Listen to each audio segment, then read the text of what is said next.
Port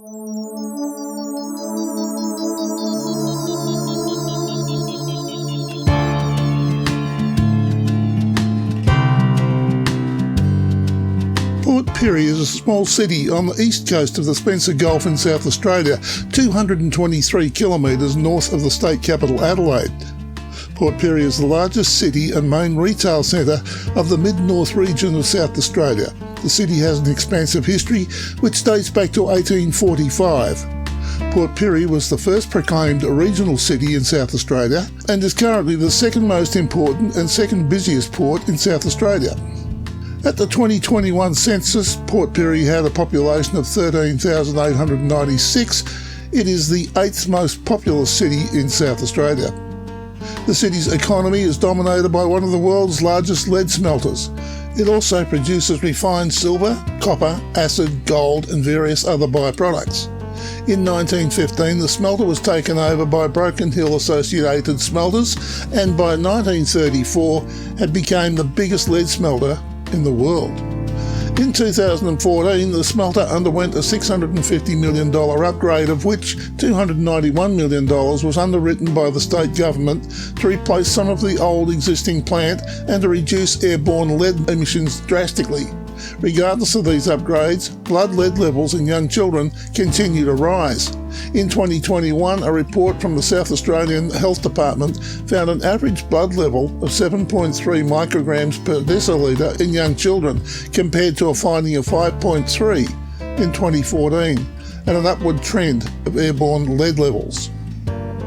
In August 1955, the purpose-built Port Pirie uranium treatment complex, operated by the state government, processed uranium ore mostly from the Radium Hill mine east of the Flinders Ranges, and also from Myponga, south of Adelaide. Radium Hill mine closed in December 1961, and the Port Pirie uranium treatment complex was closed in February 1962. Prior to British settlement, the location that became Port Pirie was occupied by the Ngukunu Aboriginal people, who called the location Tarpari, which is suspected to mean Muddy Creek.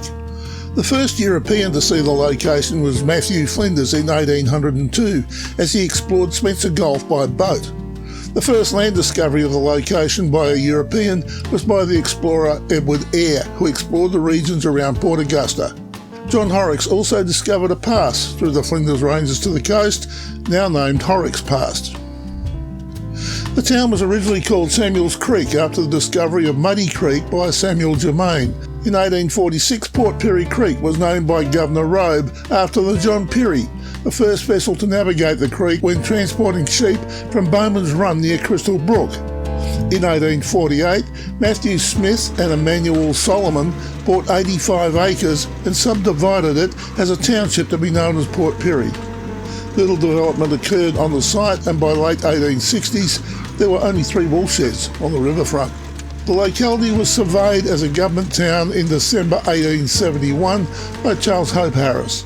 The thoroughfares and streets were named after the families of George Goyder, Surveyor General of South Australia. In 1873, the land of Solomon and Smith was resurveyed and named Solomon Town. On the 28th of September 1876, with a population of 947, Port Pirie was declared a municipality. With the discovery of rich ore bearing silver, lead and zinc at Broken Hill in 1883, and the completion of a narrow gauge railway from Port Pirie to near the Broken Hill field in 1888, the economic activities of the town underwent profound change. In 1889, a lead smelter was built by the British Blocks Company to treat the Broken Hill ore.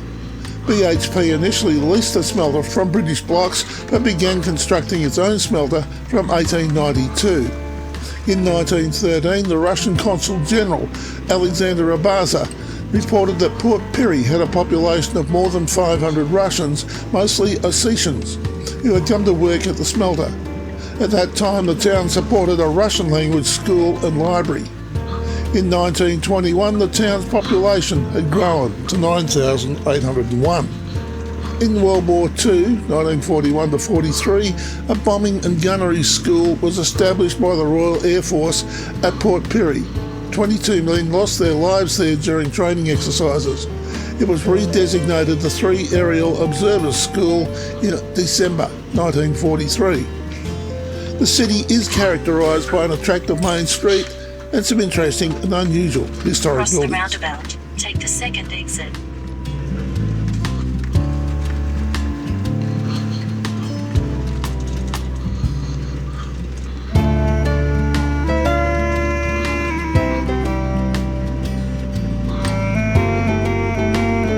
That'd be good here. See? Port Pirie has grown substantially in the past 15 years. I had discovered that one of my front tyres was in dire need of tread, and so I made numerous inquiries to see if I could get a pair of tyres for the front of the vehicle. Yes, we sell them. No, we don't have them in stock. We can get them by tomorrow morning, was the common reply.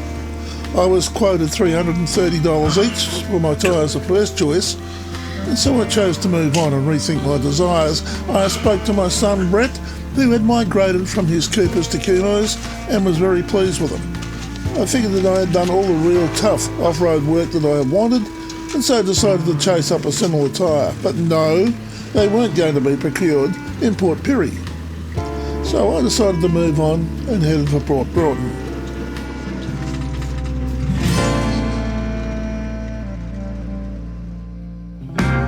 If you enjoyed this video, you might like to check out this video, or maybe browse this playlist.